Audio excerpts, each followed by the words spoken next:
BRS నేతలపైన మంత్రి దుద్దిల్ల శ్రీధర్ బాబు విమర్శలు గుప్పించారు. ఓడిపోయినా ఇంకా అధికారంలో ఉన్నట్లుగా భ్రమలో ఉన్నారని ఎద్దేవా చేశారు.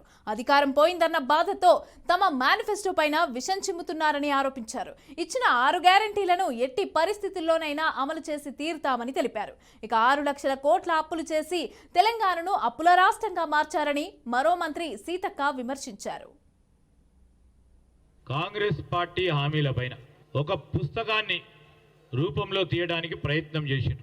దీన్ని మేము కాంగ్రెస్ పార్టీ పరంగా దీన్ని తీవ్రంగా ఖండిస్తా ఉన్నాం, ఆక్షేపణ వ్యక్తం చేస్తా ఉన్నాం.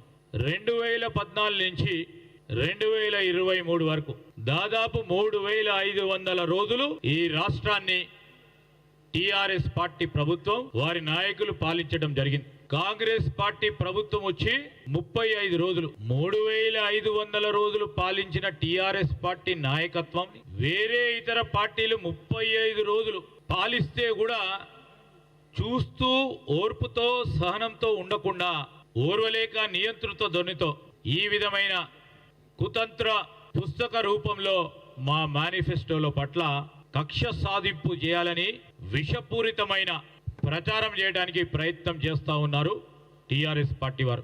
35 రోజులు ఫలితాలు వస్తే 25 రోజులు కాలే పరిపాలన మొదలై.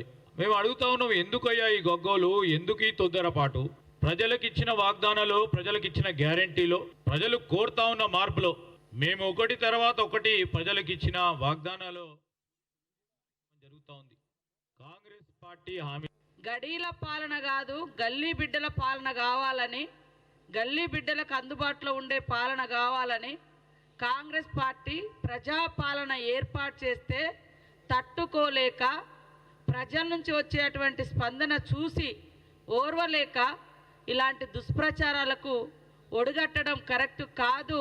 కుటుంబ పాలన పార్టీకి తెలియజేస్తా ఉన్నాం. ఈరోజు అధికారంలోకి వచ్చిన వెనువెంటనే ఇచ్చిన ప్రతి హామీ అమలు చేస్తారన్నటువంటి విశ్వాసము, ఆ యొక్క ధైర్యము ప్రజలలో ఉంది.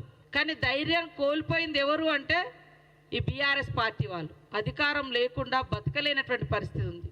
ఇది అది అని తేడా లేకుండా అందిన కాడికంతా దోచుకొని, ఆ దోచుకున్నదంతా బయటకు వస్తుంటే ఇవాళ దాన్ని తట్టుకోలేక ఇలాంటి దుష్ప్రచారాలకు ఒడిగడుతున్నారు. తెలంగాణ బిడ్డల త్యాగాల మీద వస్తే, ఉద్యమాల మీద వస్తే, ఆ ఉద్యమకారులను అణిచివేసిన చరిత్ర, ఉద్యమం చేసుకోకుండా ఒక ధర్నా చౌక్ లేకుండా చేసిన 420 మీరు, మేము కాదు. బంగారు తెలంగాణ, బంగారు తెలంగాణ అంటే నిజంగానే అందరికీ భ్రమ కల్పించారు తప్ప ఆడికి పోతే 6 లక్షల కోట్లు